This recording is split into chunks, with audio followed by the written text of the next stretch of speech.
أعمالنا ونعوذ بالله من شرور أنفسنا ومن سيئات أعمالنا من يهده الله فلا مضل له ومن يضلله فلا هادي له ونشهد أن لا إله إلا الله وحده لا شريك له ونشهد أن سيدنا وسندنا ومولانا ومرشدنا وهادينا محمد الذي أرسله إلى الناس كافة بشيرا ونذيرا وداعيا إلى الله بإذنه وسراجا منيرا أما بعد فأعوذ بالله من الشيطان الرجيم بسم الله الرحمن الرحيم قل يا عبادي الذين أسرفوا على أنفسهم لا تقنطوا من رحمة الله إن الله يغفر الذنوب جميعا إنه هو الغفور الرحيم وقال النبي صلى الله تعالى عليه وسلم التائب من الذنب كمن لا ذنب له صدق الله العظيم وصدق رسوله النبي الكريم ونحن على ذلك لمن الشاهدين والشاكرين والحمد لله رب العالمين.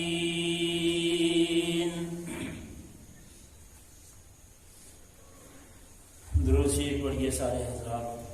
اللهم صل على سيدنا محمد وعلى آل سيدنا محمد وأصحاب سيدنا محمد وبارك وسلم عليهم أجمعين.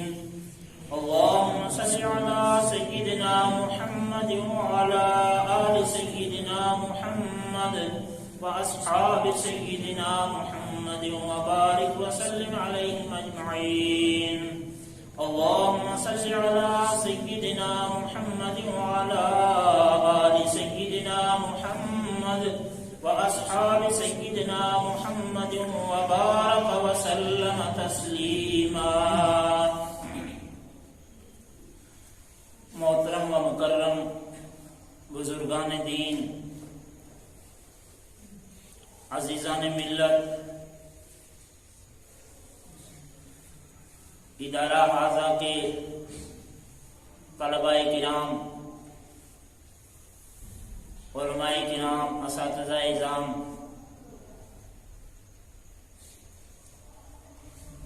اللہ تبارک و تعالی کا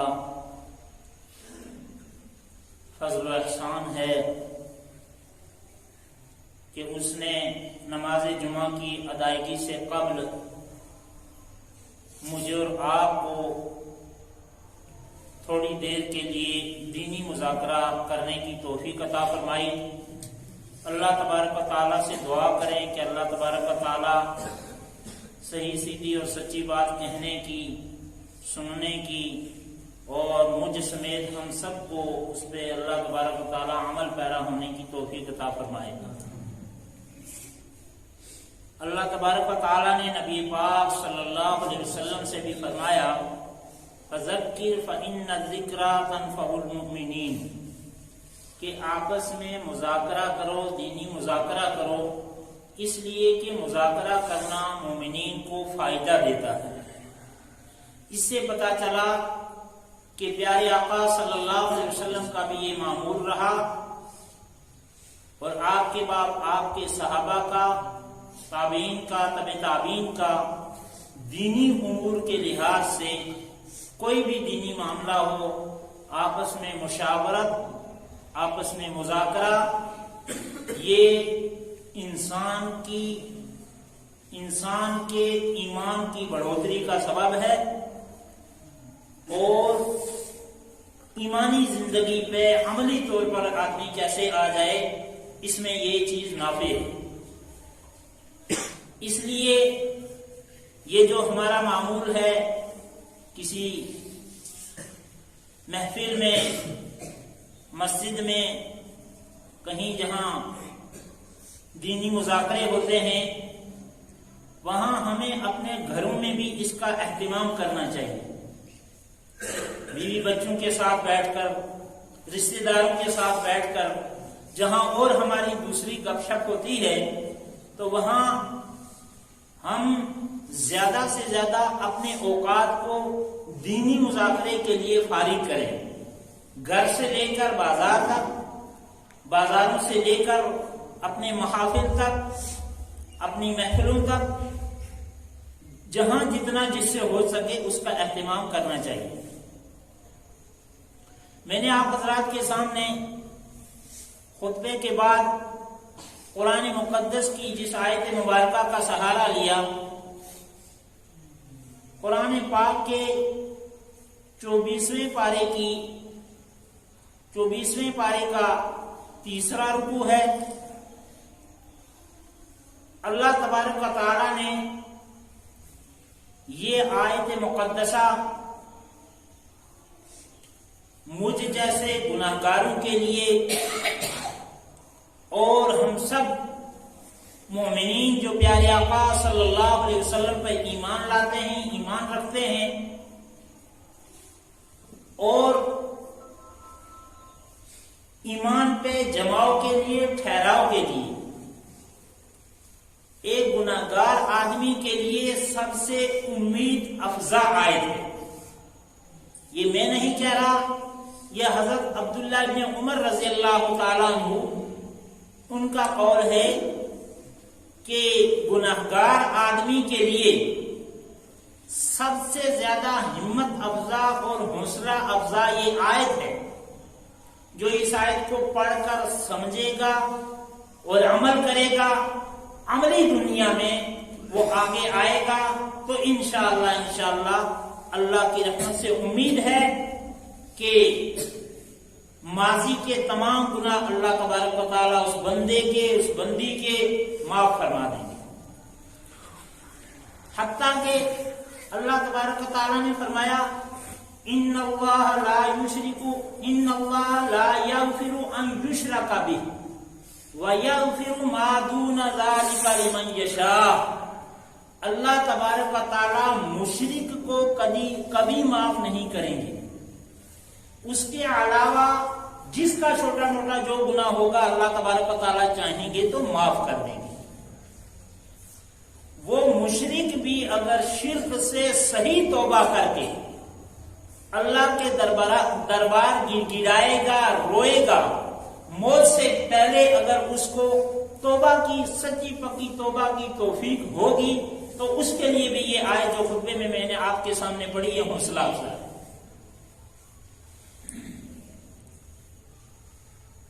اس آیت کے متعلق سعید ابن جبیر رضی اللہ تعالیٰ عنہ ایک صحابی ہیں، وہ حضرت ابن عباس رضی اللہ تعالیٰ عنہ سے روایت کرتے ہیں کہ بہت سارے وہ مسلمان، وہ ایمان والے جو نبی پاک صلی اللہ علیہ وسلم کے ہاتھ پہ ایمان لائے اور صحابی بنے، انہوں نے زمانہ جہالت میں، وہ صحابہ کرام جو ایمان لانے سے پہلے زمانہ جہالت میں انہوں نے بڑے بڑے گناہ کیے تھے۔ شرک کے علاوہ قتل ناحق، زنا، چوری، شراب، ڈاکہ، ظلم، بربریت، بڑے بڑے گناہ کیے تھے انہوں نے۔ تو بعض مرتبہ ان کے دل میں یہ شک ہوتا تھا کہ ہم ایمان تو لائے، ایمان تو ہم لائے، لیکن ہم اسلام تو ایک شانتی والا مذہب، پرسکون مذہب، ایک سیدھے راستے پہ چلانے والا مذہب ہم نے قبول تو کیا، لیکن جب تک اسلام ہمارے پاس نہیں تھا ہم بڑے ظالم تھے، بڑے جابر تھے، ہم نے قتل ناحق کیے اور کئی بار کیے، اور لوگوں کو بہت سخت آیا، ڈاکے ڈالے، غرض یہ کہ کئی سالوں تک ہماری دشمنیاں رہتی تھیں، تو کیا اللہ تبارک و تعالیٰ اتنے بڑے بڑے گناہ بھی معاف کرے گا؟ اتنے بڑے بڑے گناہ بھی اللہ تبارک و تعالیٰ معاف کرے گا؟ تو ان صحابہ نے نبی پاک صلی اللہ علیہ وسلم سے پوچھا کہ ہم اتنے ظالم جابر، اتنے بڑے بڑے ظلم کیے ہم نے، اور اتنے بڑے بڑے پاپ کیے، شرک کے ساتھ ساتھ اور بھی بہت بڑے بڑے پاپ کیے، کیا رب تبارک و تعالیٰ ہم کو معاف کر دے گا؟ آپ صلی اللہ علیہ وسلم نے فرمایا الاسلام یہدم ما کان قبلہ۔ کتنی پیاری روایت ہے۔ آپ صلی اللہ علیہ وسلم نے فرمایا الاسلام یہدم ما کان قبلہ، کہ ایمان جو آدمی لے آیا، اسلام کے اندر داخل ہو گیا، کفر و شرک کو چھوڑ دیا، وہ اللہ والا ہو گیا، تو جو ہی وہ ایمان لایا تو یہدم ما کان قبلہ، اس سے پہلے جتنے گناہ کیے تھے سارے معاف ہو گئے۔ تو رب تبارک و تعالی نے پیارے آقا صلی اللہ علیہ وسلم سے فرمایا قل، میرے محبوب آپ فرما دیجئے، یا عبادی، او میرے وہ بندے، اے میرے بندو، یا عبادی، اے میرے بندو، قل یا عبادی الذین اسرفوا علی انفسہم لا تقنطوا من رحمت اللہ ان اللہ یغفر الذنوب جميعا انہ هو الغفور الرحیم۔ اے میرے وہ بندو جنہوں نے اپنی ذات پہ، اپنی جانوں پہ، اپنے نفوس پہ ظلم کیا، قتل ناحق کر کے ظلم کیا ہو، اللہ کی ذات کے ساتھ شرک کر کے ظلم کیا ہو، کسی پہ جور و جبر کیا ہو، ظلم و زیادتی کی ہو، چوری ڈاکہ کیا ہو، شراب خوری کی ہو، جتنے بھی گناہ کیے ہوں، لا تقنطوا من رحمت اللہ، اللہ کی رحمت سے مایوس نہ ہونا۔ اللہ اکبر، کتنی امید افزا۔ اے میرے محبوب آپ فرما دو،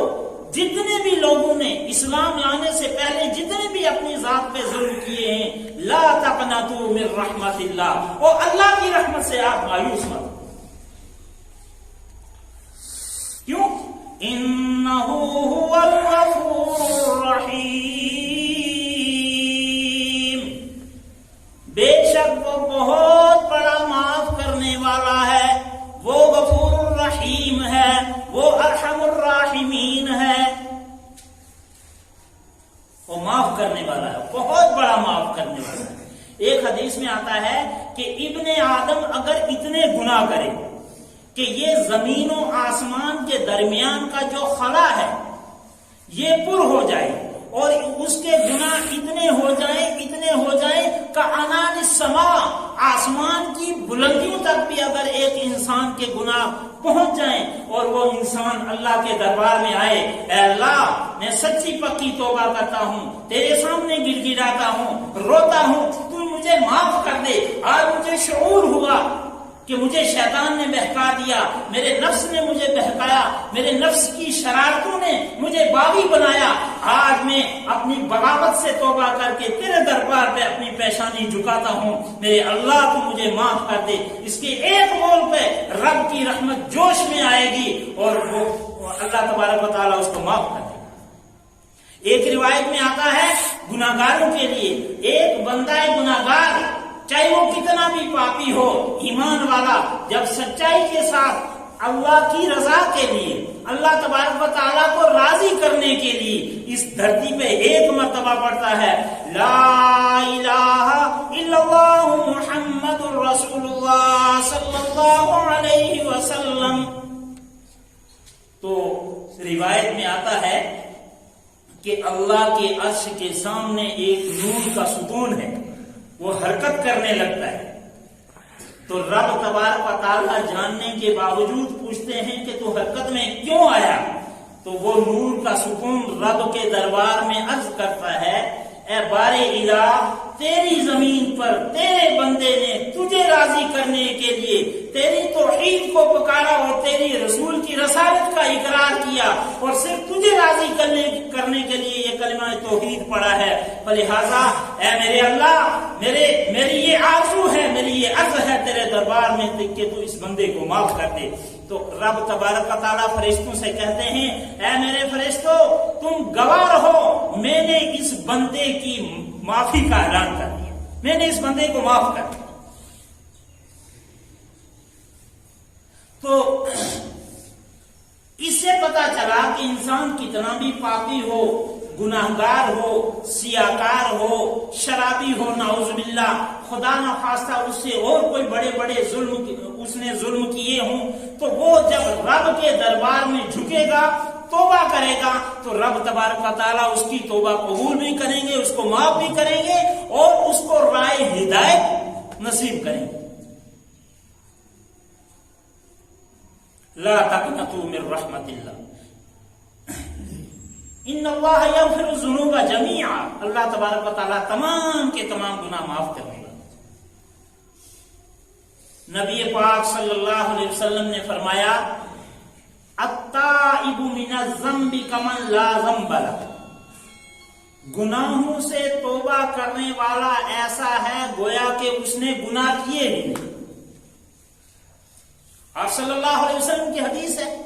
ہما شما کا قول نہیں، ہما شما کی بات نہیں، کسی بڑے کی بات نہیں، بلکہ امام الانبیاء کی بات ہے، امام الانبیاء کا فرمان ہے، التائب من الذنب کمن لا ذنب لہ، گناہوں سے توبہ کرنے والا ایسا ہے گویا کہ گناہ اس نے کیے ہی نہیں، گویا کہ مہر لگ گئی اس پہ، اس کے ایمان پہ مہر لگ گئی پیارے آقا صلی اللہ علیہ وسلم کے فرمان کے مطابق کہ اب وہ بندہ بالکل پاک صاف، بشرطے کہ سچی پکی توبہ۔ اب توبہ کے طریقے یہ ہیں کہ بعض وہ لوگ ہیں جنہوں نے حقوق اللہ میں کوتاہی کی ہے، حقوق اللہ جو ہیں وہ ادا نہیں کیے ہیں، اور بعض وہ ہیں جو حقوق العباد میں جنہوں نے کوتاہی کی، اللہ کے بندوں کی حق تلفی کی ہے۔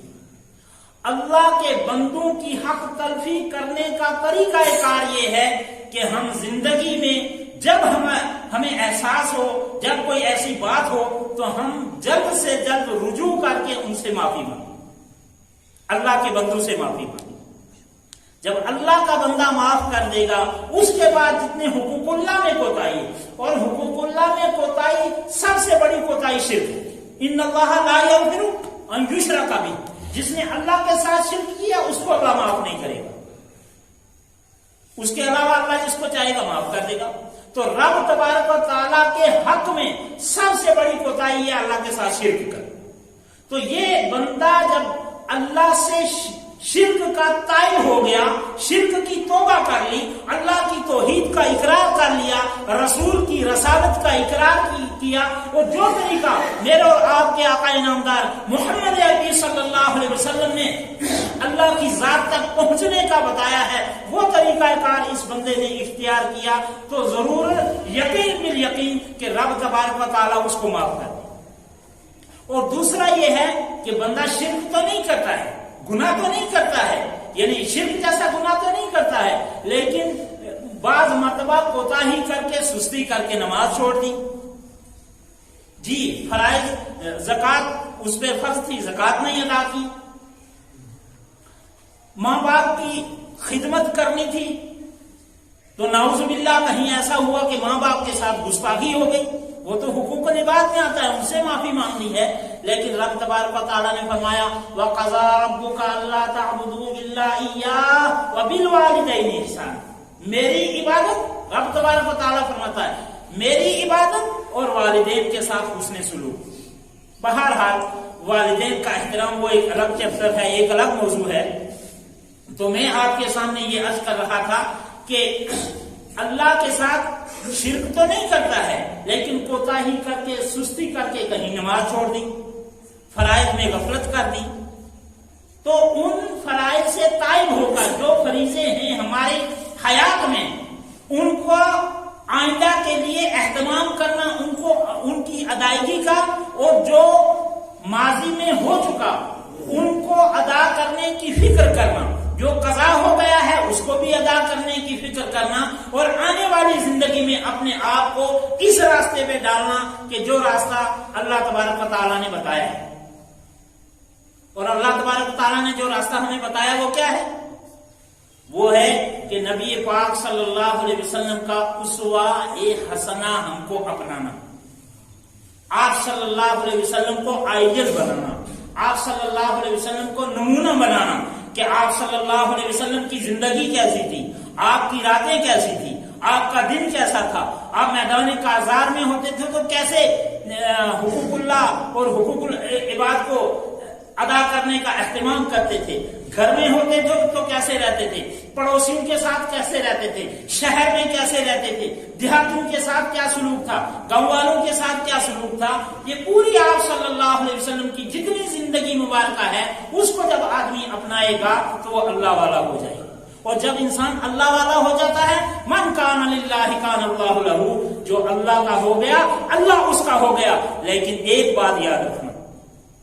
انسان نماز بھی پڑھتا ہے، قرآن کی تلاوت بھی کرتا ہے، فرائض بھی جتنے ہیں ادا کرتا ہے، نوافل بھی ادا کرتا ہے، تو بیچ میں انسان کا نفس اور شیطان یہ ساتھ مل کر کہیں اس کے اندر یہ کہیں گھمنڈ اور کہیں تکبر، کہیں غرور نہ آ جائے کہ میں تو بہت نمازی ہوں، میں تو حاجی ہوں، میں تو غازی ہوں، میں تو نمازی ہوں، میرا تو اہل اللہ کے ساتھ تعلق ہے، میں تو 24 گھنٹے مسجد میں رہتا ہوں، اللہ اللہ کرتا ہوں۔ تو اس درمیان میں اپنے آپ کو ٹٹولتے رہنا چاہیے، اپنے آپ کو ٹٹولتے رہنا چاہیے کہ کہیں میرے اندر کہیں بڑائی نہ آ جائے کہ میں تو بہت دین کا دائی ہوں، دین کا فکر مند ہوں، دین پہ چلنے والا ہوں، دینی کام کرنے والا ہوں، لوگوں کو دین کی طرف بلاتا ہوں، مساجد میں جانے کا اور مساجد کو بنانے کا اہتمام کرتا ہوں۔ یہ سب کچھ کر کے اللہ تبارک و تعالیٰ کے ہاں قبولیت کے لیے دعا کرنا یہ عاجزی ہے، یہ انکساری ہے۔ کہیں یہ سب کچھ کر کے انسان کے اندر کہیں تکبر نہ آ جائے، بڑائی نہ آ جائے، غرور نہ آ جائے کہ میں بہت اللہ والا ہوں۔ اس سے بچنے کے لیے ہمیں جو ہے اپنے آپ کو ٹٹولتے رہنا چاہیے، اپنے آپ کو اہل اللہ کے حوالے کرتا رہنا چاہیے، اور اہل اللہ کے ساتھ تعلق مع اللہ قائم کرنا چاہیے، اہل اللہ کے ساتھ مل کر۔ پڑے گڑے دا مان نہ کریے، مت آنکھیں میں پڑیا، او جبار کہار الہی، ڈول دیوے دودھ کڑیا۔ جی تو انسان بہت زیادہ عالم عابد زاہد بن کے وہاں سے پھسلنے کا بھی خطرہ ہے، وہاں بھی اپنے آپ کو جو ہے اس راستے پہ ڈالنے کا خطرہ ہے۔ کون سا راستہ؟ اہدنا الصراط المستقیم، صراط مستقیم پہ قائم رکھنا اپنے آپ کو وہاں بھی، اور یہاں گناہوں سے بچنا، گناہوں کے دلدل سے بچنا، اس دور میں بے حیائی سے بچنا، فحش مجالس سے بچنا، بری مجالس سے بچنا، موبائل کے غلط استعمال سے بچنا، گھر میں اگر ٹی وی وغیرہ ہے اس کے غلط استعمال سے بچنا۔ یہ غلط استعمال سے بچنا اس وقت میں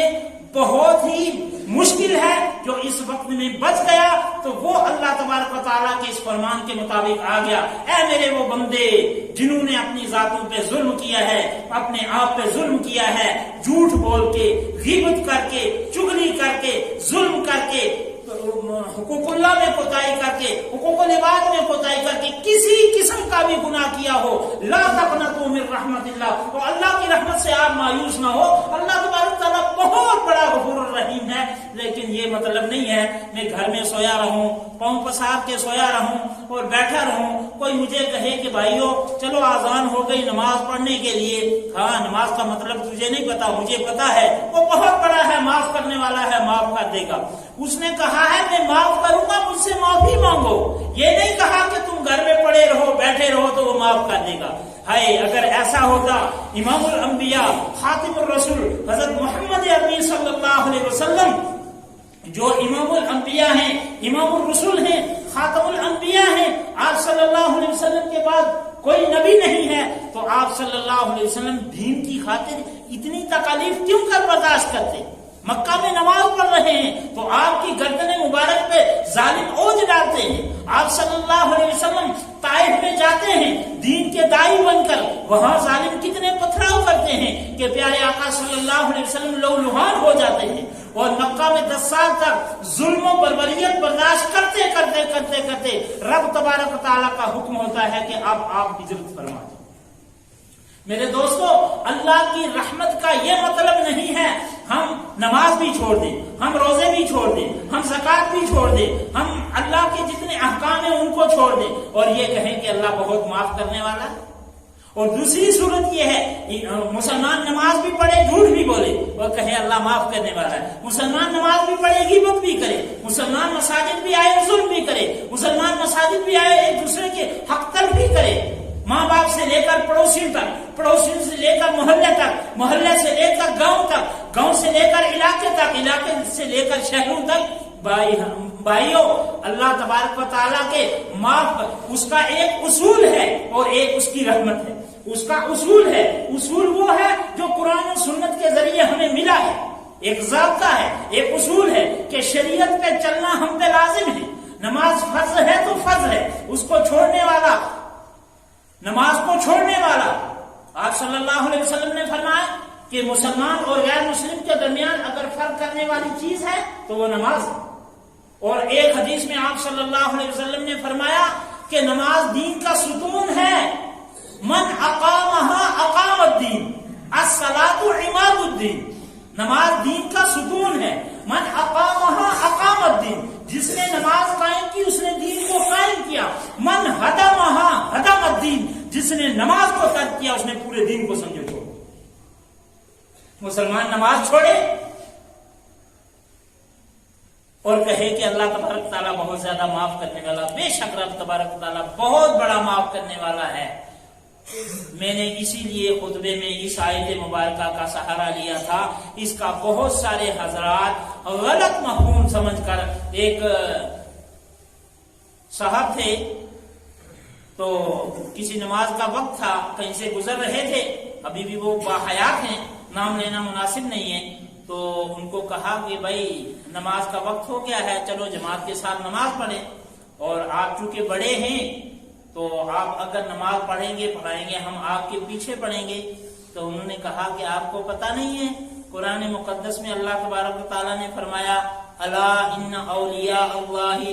لا خوف علیہم ولا هم يحزنون. تمہیں پتہ نہیں ہے کہ اللہ تبارک و تعالیٰ نے فرمایا اولیاء اللہ ایسے ہیں جن کو نہ خوف ہے نہ ڈر ہے. یعنی وہ اس آیت کا مطلب یہ سمجھے تھے ابھی بھی باحیات ہیں, کسی کو تنہائی میں مجھے پوچھنا ہوا تو پوچھ بھی لینا, کسی کا نام لینا مناسب نہیں ہے. تو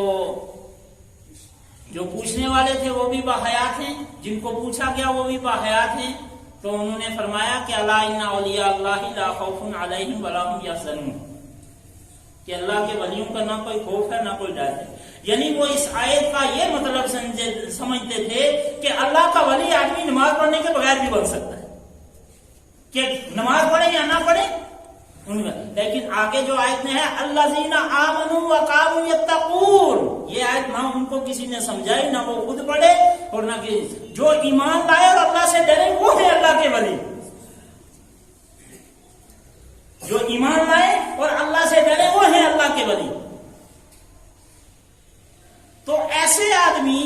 کہیں آیت کا یہ مفہوم نہ سمجھیں کہ اللہ تبارک و تعالیٰ نے فرمایا اے میرے وہ بندو جنہوں نے اپنے پہ ظلم کیا, جھوٹ بولا, غیبت کی, چغلی کی, ظلم کیا, بربریت کی, شراب پیا, زنا کیا وغیرہ وغیرہ, جتنے بھی رب کے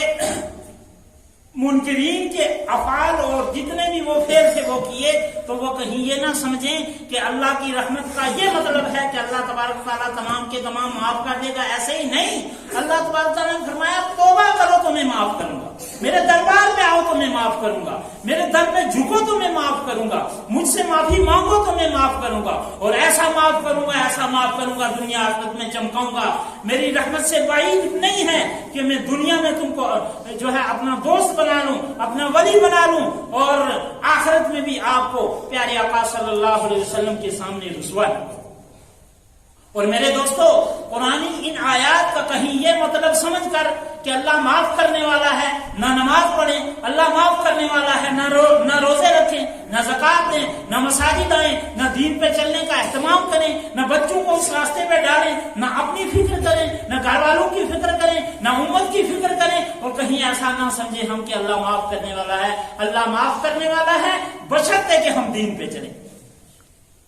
اور دین پہ چلنے کے لیے لقد کان لکم فی رسول اللہ اسوۃ حسنہ، پیارے آقا صلی اللہ علیہ وسلم کا بہترین اسوہ ہمارے پاس موجود ہے، بہترین نمونہ ہمارے پاس موجود ہے۔ یہ جو آج ہمارے پاس نمونے ہیں، آئیڈیل ہیں، فلاں کمپنی کو اپناؤ گے اور فلاں کے یہ طریقہ کار ہیں، چلو گے تو اتنا فائدہ ہوگا، فلاں پہ چلو گے تو اتنا فائدہ ہوگا، اس راستے پہ چلو گے تو اتنا فائدہ ہوگا۔ میرے دوستو، فائدے والی اگر چیز ہے، انسان کو انسان بنانے والی اگر چیز ہے، وہ یہ دین ہے، وہ یہ قرآن ہے، وہ یہ ایمان ہے، وہ یہ اسلام ہے، وہ پیارے آقا صلی اللہ علیہ وسلم کی زندگی۔ لیکن آج مسلمان کیوں پیچھے ہیں؟ وہ اس لیے پیچھے ہیں، وہ معزز تھے زمانے میں مسلمان ہو کر، اور ہم خار ہوئے تارکے قرآن ہو کر۔ ہم نے قرآن کو چھوڑا اس لیے ذلیل ہوئے، ہم نے قرآن کو چھوڑا اس لیے طرح طرح کی بیماریاں پیدا ہوئی، اور ایمان والوں مسلمانوں کے اندر جسمانی بیماریوں سے زیادہ اندر روحانی بیماریاں آ گئی ہیں، اور روح کا علاج کرنے والی واحد کتاب ہے جو کتاب اللہ ہے۔ یہ اندر سے انسان کے روح کو بناتی ہے۔ وہ جب روح بنتا ہے، جب روح صحیح ہوتا ہے، پھر انسان کے اندر جو دل ہوتا ہے، جب وہ دل صحیح ہوتا ہے، آپ صلی اللہ علیہ وسلم نے فرمایا ان فی الجسد مضغۃ اذا صلحت صلح الجسد کلہ واذا فسدت فسد الجسد کلہ الا وہی القلب۔ انسان کے اندر ایک جسم کے اندر ایک گوشت کا لوتھڑا ہے، جب وہ برباد ہوتا ہے، جب وہ فنا ہوتا ہے تو جسم پورا برباد ہوتا ہے۔ میرا جسم برباد ہوا، میرے ساتھ میرے بچے کا برباد ہوا، میرے کنبے کا برباد ہوا، میرے خاندان کا برباد ہوا، میری برادری کا برباد ہوا، میرے گاؤں کا برباد ہوا، میرے علاقے کا برباد ہوا، میرے ملک کا برباد ہوا، اور پھر ایک ملک کا برباد ہوا، اس کے ساتھ دوسرے ملک کا برباد ہوا، پھر ملک کا ملک کے ساتھ ٹکراؤ ہوا، نتیجہ بربادی۔